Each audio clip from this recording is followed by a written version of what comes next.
Lights out, everybody, and welcome back to the Low Downforce podcast, the for-friend Formula One podcast.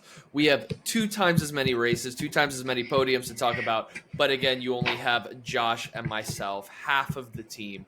J9 on a work trip, Matt a little bit under the weather. Hopefully they will be back with us soon, but the show must go on, and there's so much to talk about.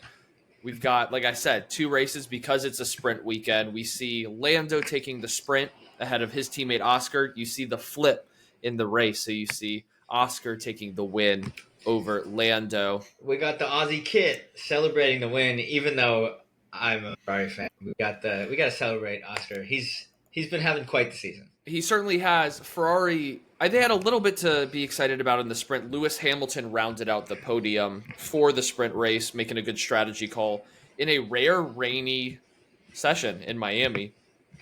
But then we see Mr. P3, George Russell, does nothing, gets P3. That's how it's been. It feels like all season long. He holds off Max Verstappen in 4th. But before we get into more kind of the nitty gritty, kind of how it all unfolded, just overall impression, race rating from you, Josh. So the beginning of the race, I don't know exactly how many laps it was, but it was entertaining. Like, there were passes everywhere. The second half of the race, after everyone had pitted, was a little more boring, but I've got to give it like an 8 overall. I'm not even gonna lower the rating for Ferrari's performance. I was going to say, I think you said the back half was boring because you were trying to gloss over some pretty spicy radio messages from both Ferrari drivers that we will get into. I kind of had a similar vibe because obviously all the action was crammed into the beginning, but I don't want to get greedy as a fan because we have had some snoozers, especially with how the sprint went. This whole weekend as a whole, it's a 10 out of 10, maybe an 11 out of 10. Wow. Now, to be fair, I wasn't paying attention as closely in 2021 when Formula One introduced sprints. But since I've been really paying attention the last 3 years, this was maybe by far the best sprint race we've had. There was chaos all over. And the first session we've had all season that the pole sitter did not win. Is that right? Or did that happen last? No, well, we got Oscar beating Max because pole last. Yep. But, there's all kinds of chaos, penalties, all of that we'll get into. And then in the race, we've got fights for every position on the podium. Yeah. All throughout the race. And that's not even talking about probably the best race of all, which was the driver's parade, the Lego collaboration. Yeah. So I just got to get into this for a second because I don't think I've ever seen the entire Formula One grid have more fun. They were so basically, happy. If you weren't aware, our wallets are very aware that Lego started a partnership with Formula One this year. So all 10 teams have cars now. You can see shout out the Ferrari here. I've got the McLaren. I've got a couple McLaren ones I still have to build. But as part of this partnership, they got a team of Lego engineers who built one-to-one scale models, 400,000 bricks each, with real Pirelli tires, engine, everything. So for the driver's parade, there was a 1-lap, max speed 20 kilometers per hour race of all of the 10 teams. And it was exciting. The drivers had a lot of fun with it. And I don't know who decided it, but whoever allowed them, who said, it's not a procession, you're allowed to knock a couple Legos off each other's cars, whoever gave that green light deserves all of the money in the world because they were videoing each other. They were crashing into each other. Cars. Yeah. It was, I wish I was there. Did you see Hulkenberg almost fell out of the car? He almost fell out. I think George Russell was an absolute menace and had Lewis Hamilton cracking up against the wall. It was all kinds. It looked really, really fun. And Legos all over the track. Yeah, I was gonna say. I would imagine they had to delay the race. I would hate to be the guy that built the car just to see it get crashed. But it went so viral. I feel like at that point you're probably hitting some performance bonus or something for how much fun, how much popularity it's getting. But I think with that, people have said, "Oh, Miami, it's just a parking lot race. There's no care."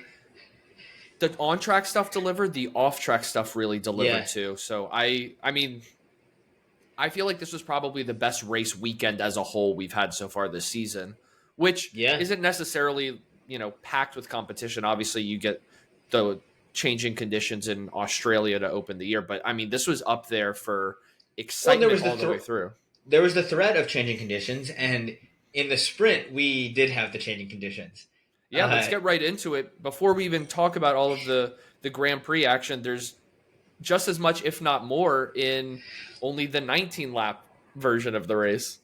Yeah, and it starts even before that because Ferrari are a bunch of clowns, and Charles Leclerc like hydroplanes and crashes into a wall before the sprint race even starts. So he doesn't even begin the race, which is just I'll talk about Ferrari later. I would say by the time I turned on the TV to watch the sprint, they were already like, just in passing, they were like, "Oh, Charles Leclerc is already out," and I'm like, "How? I just turned on the TV. The race doesn't start Yeah, for 15 minutes. What's going on?" it's Ferrari's a But yeah, clown he show right now. crashes during the reconnaissance laps, which I really didn't think that there was that much importance to, because you always see the grid when you turn on the TV, and then there's the formation lap before the race. But the reconnaissance lap is apparently really important for gear shifting. They do some mapping throughout the track.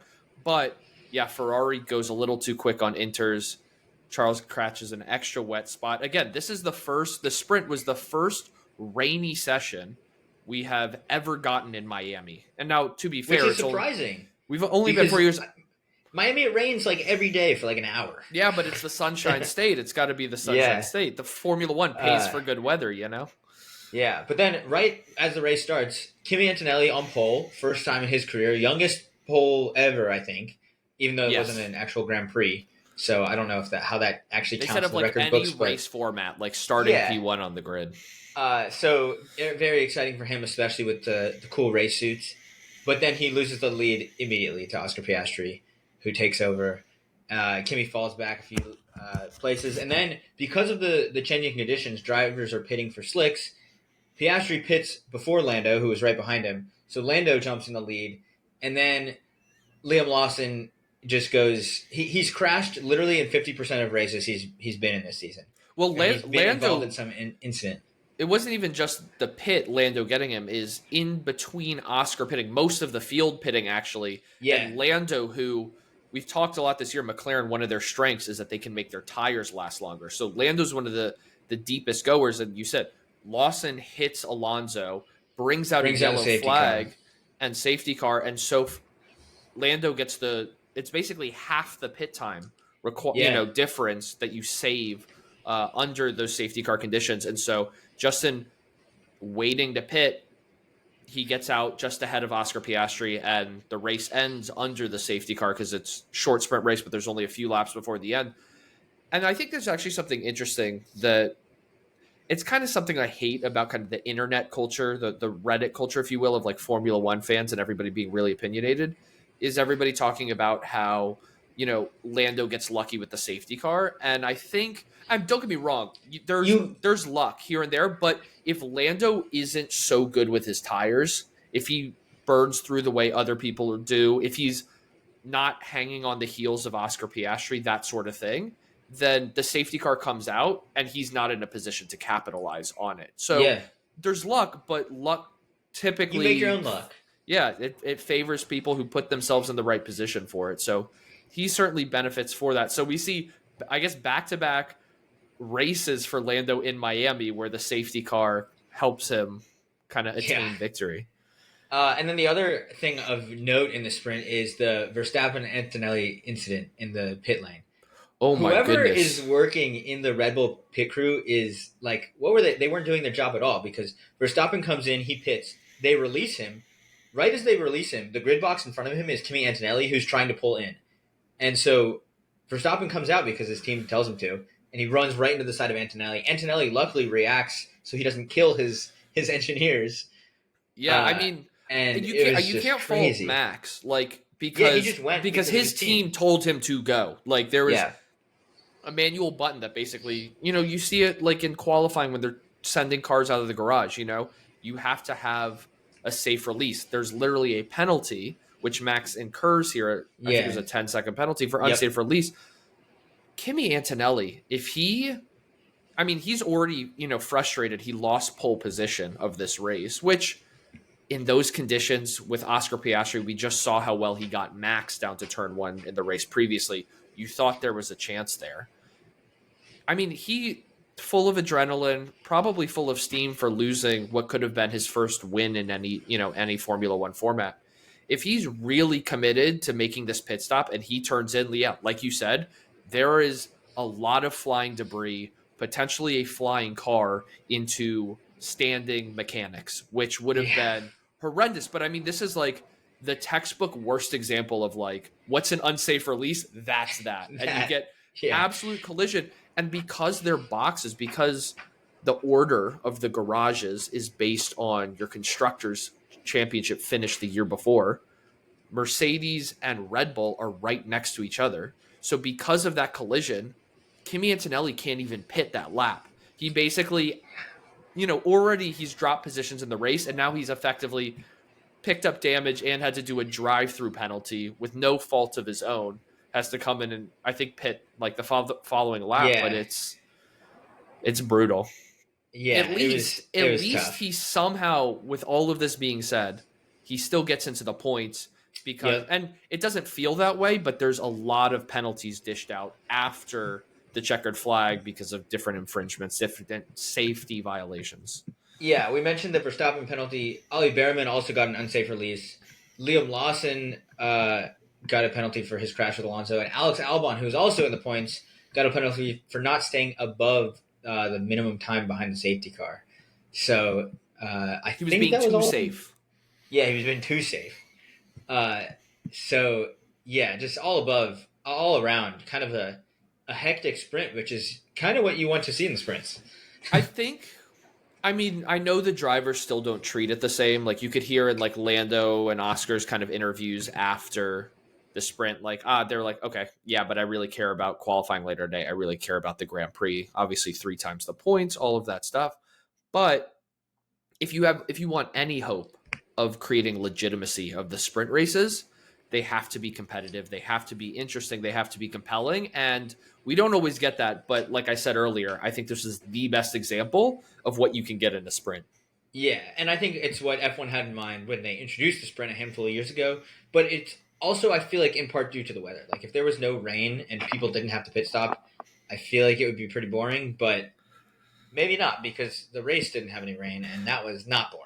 I feel like we saw it in Saudi Arabia a couple weeks ago. We saw it again in the sprint, and we also saw it in the Grand Prix as well. It seems like the recipe for at least a decent race so far is a McLaren not on pole, Yeah, because they're really, and we'll get into it because they're really exceptional on race pace, and I have some thoughts as to why. Um, they're but cheating. not at all, not even Well, close. maybe we'll see after Spain. Well, again, it's not cheating, but we'll see how much they're taking Well, it's advantage of the current loophole, if you yeah, will. sure, sure. But yeah, when there's somebody else on pole and the McLarens are hunting as opposed to being hunted, then you know there's going to be at least kind of one lead change or something like that. Shout out Max Verstappen for getting on pole though, because he is just driving that car so well, despite the McLaren being way faster. Max Verstappen has more poles than any other driver this year, which Yeah. doesn't seem right.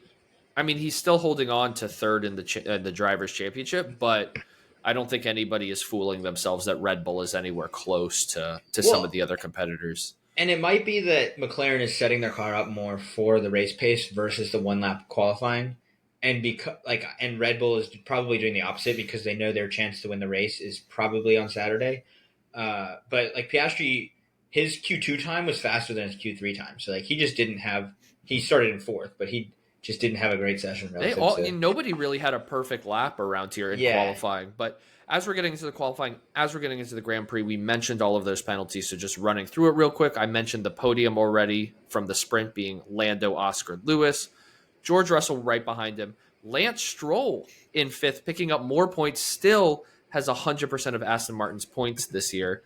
Yuki how Tsunoda crazy! into sixth, Kimi Antonelli I mentioned gets back into the points because of some penalty demotions, and Pierre Gasly steals that last point in eighth place in the sprint.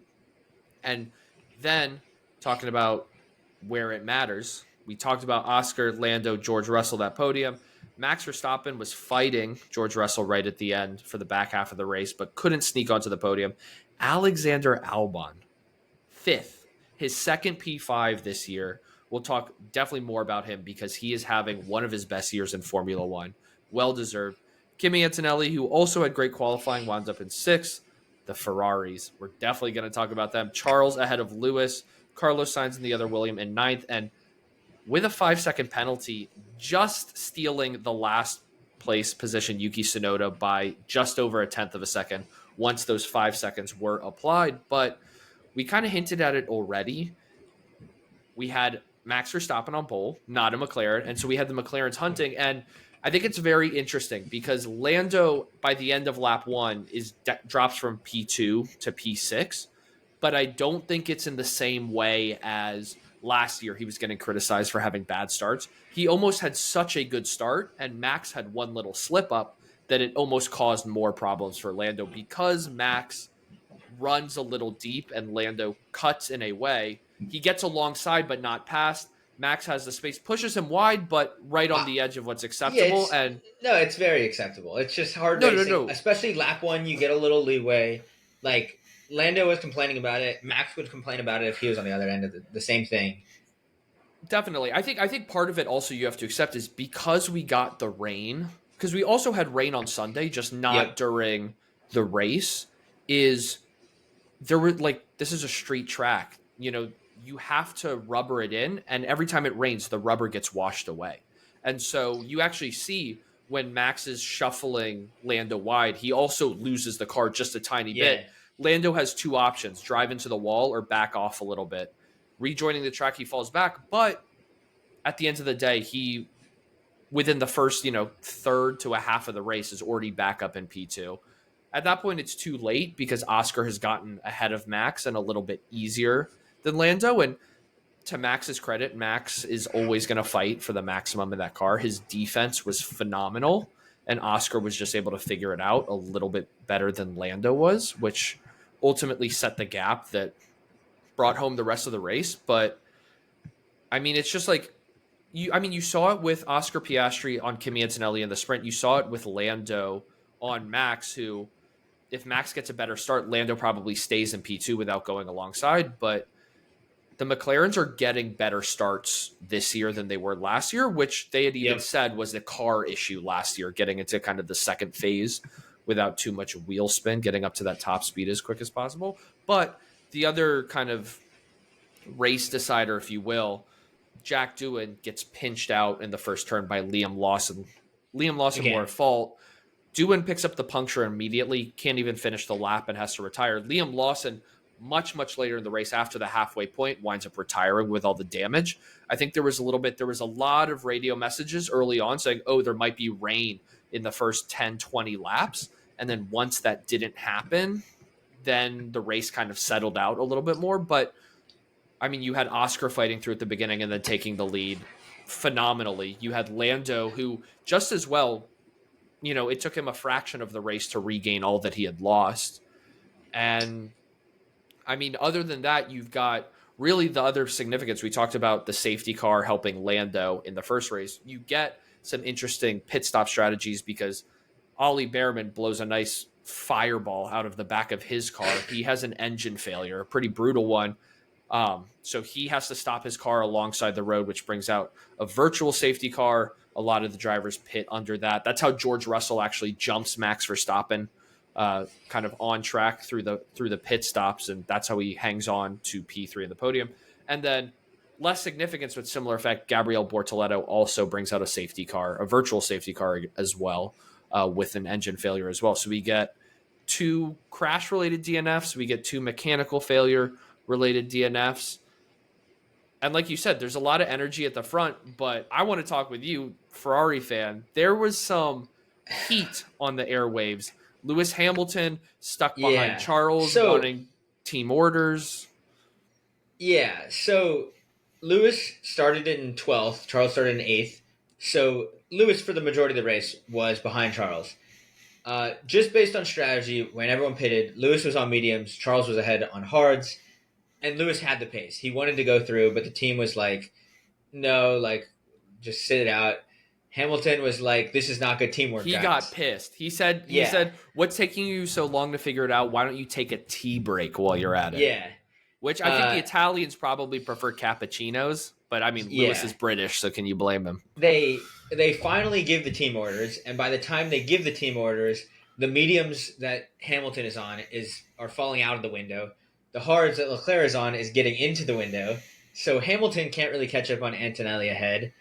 Leclerc is hanging with Hamilton there, and eventually they flip it back.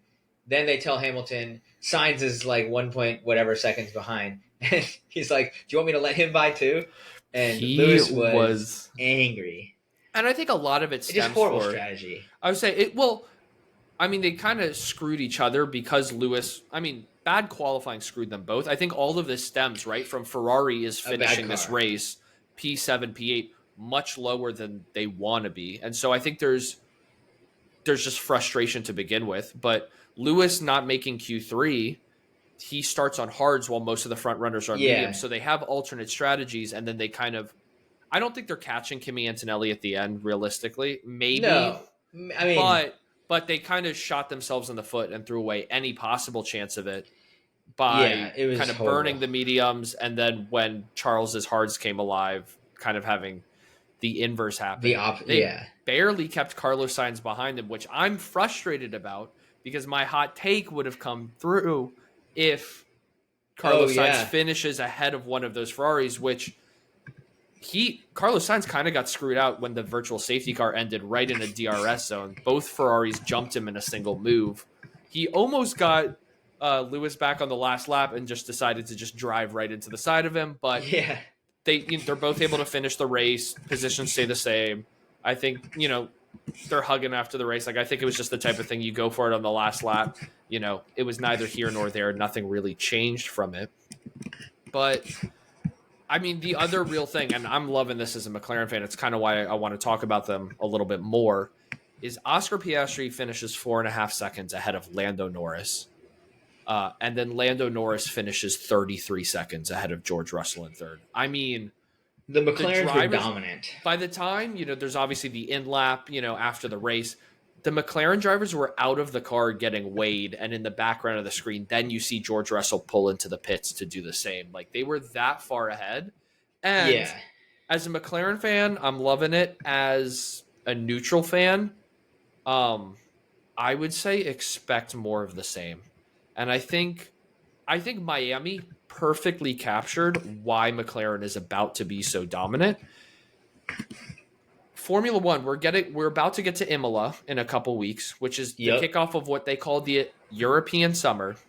But the big thing is the summer part of this. McLaren is so far ahead of everybody because their cooling system and their tire management is better than every other car. And now that we're getting into the summer portion of the season, more and more and more races are going to be hotter, which means that their tire management and engine cooling is going to be more obvious compared to other teams. But it's also why we're not seeing McLaren on pole. Like, their advantage isn't in the one lap speed. It's in the race. It's the fact that they can take their tires 5-10 laps further while still being faster than you. And so, we've done it once before, kind of getting into track takes right away, is my kind of takeaway from this is because McLaren has such good cooling, because teams are going to start checking out for the 2026 season, and because Lando and Oscar are both very, very good drivers, this is going to wind up being a more dominant season for McLaren than Red Bull's 2023 season. It's not going to be more dominant than Max Verstappen's Drivers' Championship. Because the McLarens are going to take wins off of each other. But that was the first year where we saw Checo start to fall off a cliff halfway through the season, but Max was doing so well that it didn't matter. If you have both drivers, even if you're not picking up every win, if you're finishing seconds, thirds, fourth, and rarely worse than that, like, I think that this Constructors' Championship and just team performance is going to be the most dominant Formula One has ever seen. I'm going to give that a green flag. I mean, I hate it, but like, I like where you're coming from. The neutral fan, I hate it too, because you want more excitement. Yeah. But I think with these hotter months, I mean, the only thing we have left to see is when they get rid of the flexi wings in 3 races in Spain. But the thing is, McLaren's so far ahead, if they get hurt by it, I don't think they're going to get hurt. Bless you. Bless you.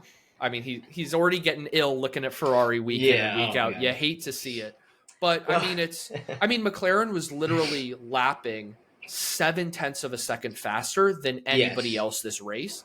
And the thing that's like crazy, right, with Ferrari, they're struggling with qualifying more than anything because the Red Bull, the Mercedes, and the Ferrari were all within about a tenth of each other on Yeah. race pace. So there is competition, but I don't think a small technical directive is bringing McLaren 7/10 back to the rest of the field.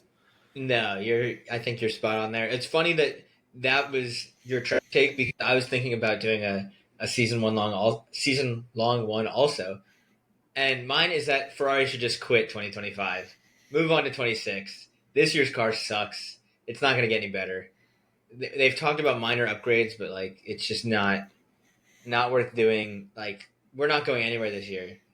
We'll probably finish fifth behind Williams at this point if we keep it up. That is an Uh, overreaction. That part of that statement is an overreaction. But uh, I'm gonna go yellow we- flag because I think the unfortunate thing of end of regulation, especially with how much teams are talking about how rough next year is going to be.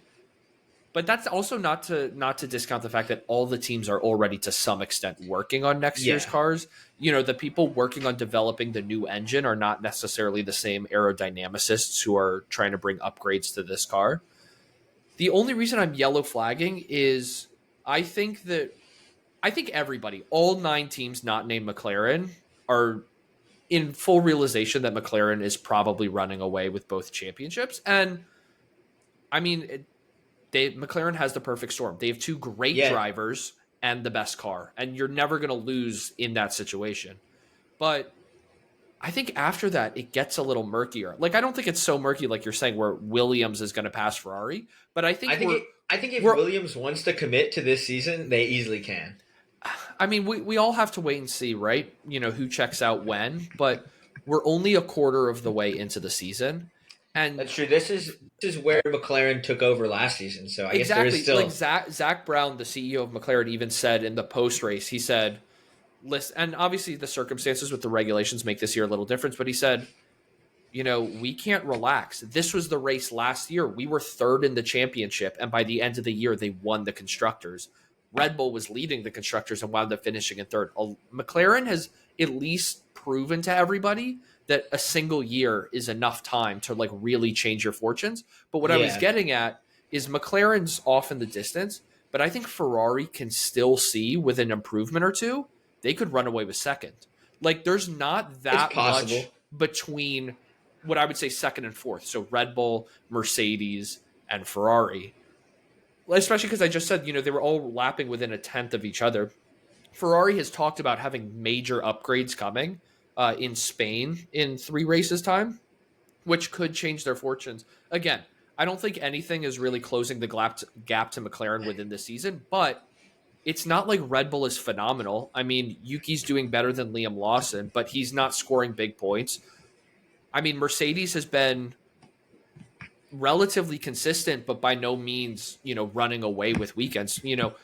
I think Ferrari is one good upgrade package away from being a clear, or at least a most of the time second best team, which, It's I mean, the it's money surely doesn't. possible, but for the time being, I'm giving up on the season. I hate to see it. I hate to see it. I better see you decked out in red and yellow when we go to Montreal, at I least. will be. Don't believe. I don't. You will. I don't even know the saying anymore. This team Oh, has got my brain twisted in circles. at least they said after the race that they knew what the problems were. They just couldn't fix them just yet. So, Well, the problem is the car, yeah, the whole car. yeah. The drivers are fine. Probably. Hear me out. Can I do one more track take? I've got one more. Yeah, And whatever I've you kind of want. been mulling Yeah. it over. It's gonna be McLaren again, but I'm a big Lando fan, but I think it's about time that my take is Oscar is doing what people expected Oscar to do. This shouldn't be a surprise. You know, obviously he was nearly at Alpine, which what a nightmare that would have been. But we're talking about, Oscar's coming out one Formula 3 in his first year, one Formula 2 in his first year. I mean, Lando is an incredible driver. He's a very good driver, but I think if you heard the hype about Oscar Piastri coming into Formula One, I think most people then, not knowing much, would have wagered who would have the better career at the end, Oscar or Lando. And over a Yeah, whole career span, stats and signs were leaning to Oscar Piastri being a generational talent. And again, it's not a discredit to Lando. I think we're just hitting that stride maybe before some people were expecting, and that's why it's so shocking this year. I've been on the record as a Lando hater, but I think he deserves some credit as like the guy McLaren has like he's stuck by McLaren's side this entire time because now Oscar Piastri does have more career wins than Lando in way less races. But Oscar didn't have to drive for McLaren when they were like struggling to fight in the midfield. Like Ninth in the that, championship.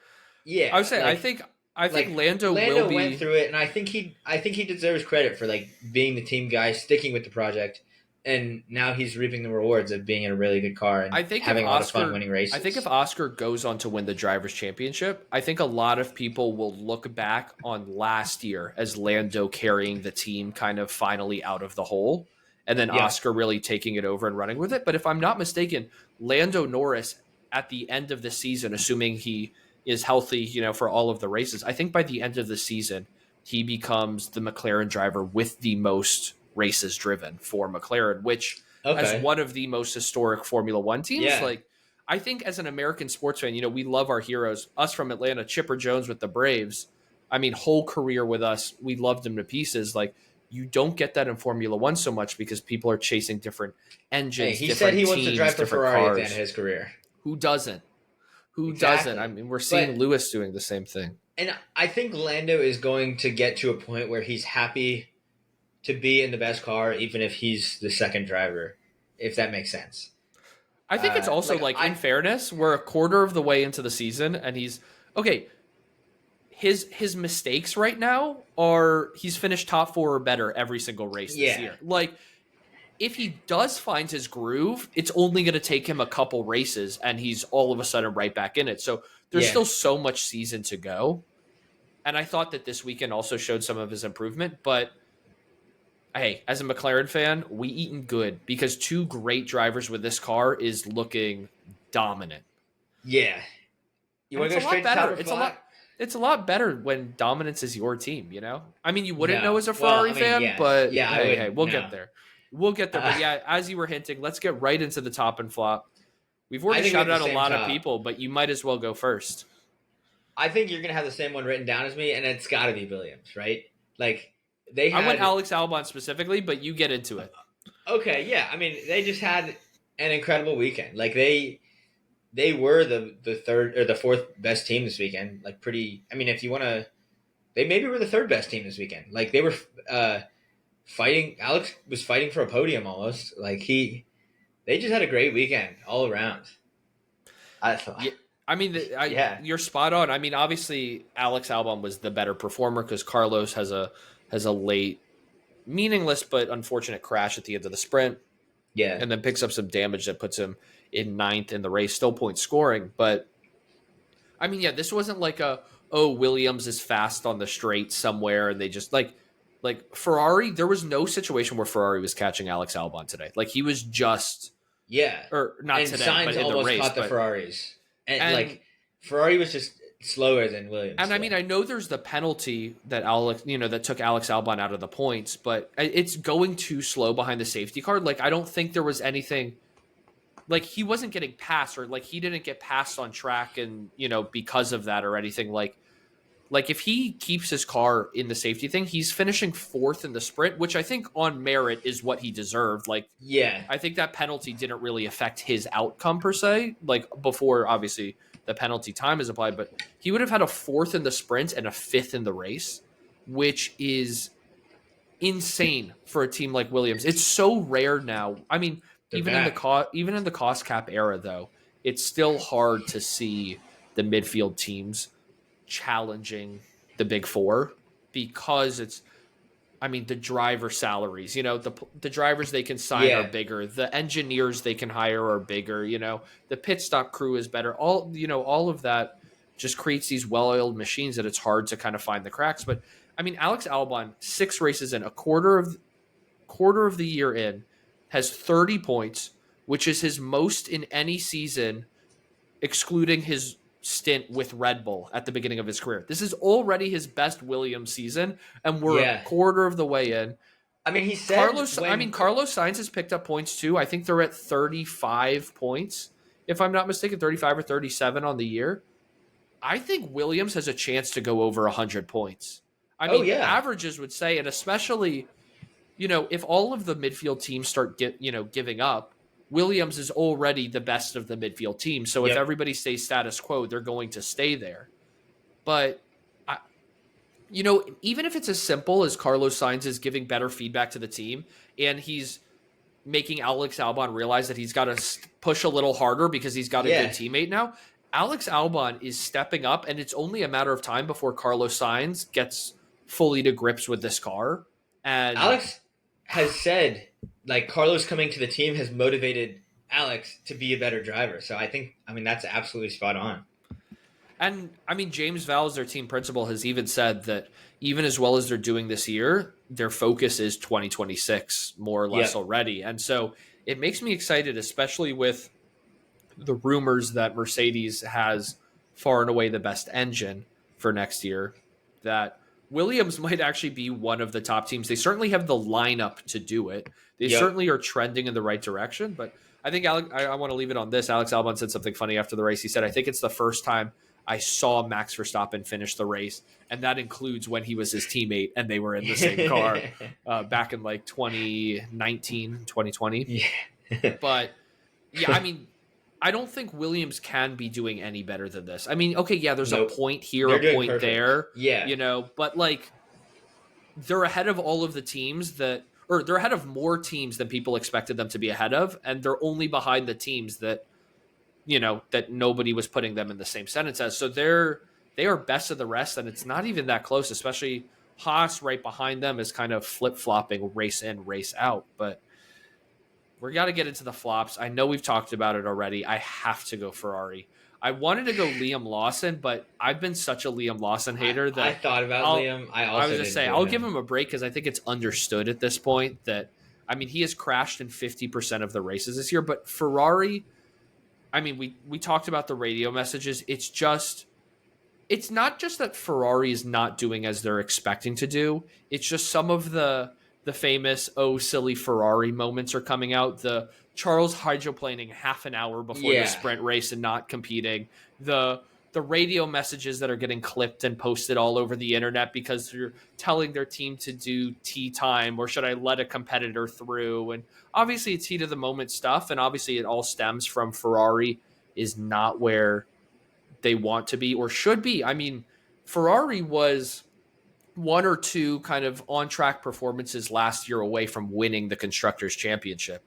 And they pretty much changed their whole car, which at the end of regulation, my understanding is that they're switching suspension systems more as a next year thing. They wanted to use this year to start understanding the car. I don't think they expected to fall as far back as they did, but to go from, that's where it really stinks. It's to go from fighting for the Constructors' Championship on the very last race of the season and fighting for wins week in, week out on the back half of last season to now, that Charles being like honest, Horrible. being like, we deserve P8 today. Like, it's just not good enough. Being a Ferrari fan has become torture because it's just every weekend you just expect the worst, and then they get your hopes up, and then you get the worst, and it's every single week repeatedly. Lewis Hamilton has already said like he's not apologizing for how he like is treating the team, and like I think the Ferrari team is going to have a big talk about like how they're going to operate going forwards because they've just been idiots all season. But you talked about, is Ferrari going to punt on this season? I think the one thing going for Ferrari, and maybe it means something to you as a fan, is Ferrari more than anybody, like winning isn't just trophies, it's pride. I mean, they are the pride of the sport. They're the pride of the automotive industry, like in the whole world. Like everybody knows a red Ferrari is it.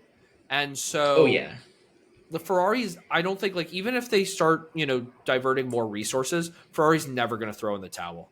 They're incapable of it, like, to their brand. Like, hopefully they, they live up to the expectation and kind of get back to their glory. And Obviously, it seems like they've got a tougher road than they expected, but you're never going to see, I think, Ferrari like straight give up. I think it's why the same reason, like McLaren, like the second oldest team, like it's why Zach Brown, I think, was happier with the constructors than the driver last year. Is there is a sense of team glory and team pride for some of these historic teams, and there's no more historic team than Ferrari. My flop is Jack Doohan. Through no fault of his own, DNFs this race, and that will be the end of his Formula One career. Likely. I don't think it's been officially confirmed, but we're getting like outlets like the BBC, which is pretty reliable, that Franco Colapinto will be replacing him. The thing that like really I think pisses me off is it's Liam Lawson's fault that he gets crashed out here. Jack Doohan was the lead Alpine in qualifying. It's not like he's gotten blanked by Gasly. He's had multiple qualifyings this year where he's out-qualified the Alpine, and we see at the end of this race, Pierre Gasly finishes P13. I think Jack Doohan qualified like 3 or 4 spots ahead of him. So could Jack Doohan have scraped what would have been his first and only Formula One points? But the writing's been on the wall, like you hinted at. Like it's been written on the wall before he even hopped in the car this year. Yeah, he's kind of been fighting an uphill battle all year, and it may be unfair. Hopefully he can continue to be a reserve driver somewhere and get an opportunity, but maybe he'll go back to F1 TV because he was great there. I was going to say, if they bring him back, we've seen how great he is on the pre- and post-race. I know that's not where he wants to be, maybe with Cadillac and 11th team, but, I mean, he didn't even really get the chance to prove himself. Yeah, and the thing that I think is going to be bad for him is that I don't think Colapinto is going to do much better in the Alpine either. I think it's just not a great car. That's what I kind of hope the energy on the internet is the same. Like, I hope if Colapinto struggles as much, then I don't wish, like, ill will. Like, I don't want people to be ruthless, but I don't want people to be like, oh, like if he's not if he's not better than Jack Doohan, then say he's, he didn't deserve to knock Jack out of his seat this early. But oh my God, take a breath. Miami was insane all the way through. It was awesome. It makes me really excited for, races coming this year that even when McLaren's dominant, there's so many things to still talk about. There's so much fighting going on elsewhere. But being that we're getting to the European summer, being that Miami is not in Europe, famously, there will be another weekend off before we get another triple header. So take the break, take the breath, because we got 3 races back to back to back, the middle of which is the Monaco Grand Prix, one of, if not the most famous race in the world. And it's going to have 2 pit stops this year, which means maybe it won't be a snooze fest. We will have to wait and see. We will get you ready for the first of the triple header, which is the Emilia-Romagna Grand Prix, Imola Grand Prix, as it is sometimes referred to, the first of 2 Italian races this year. But until then, stay speedy. We will talk to you very soon. Goodbye, everybody.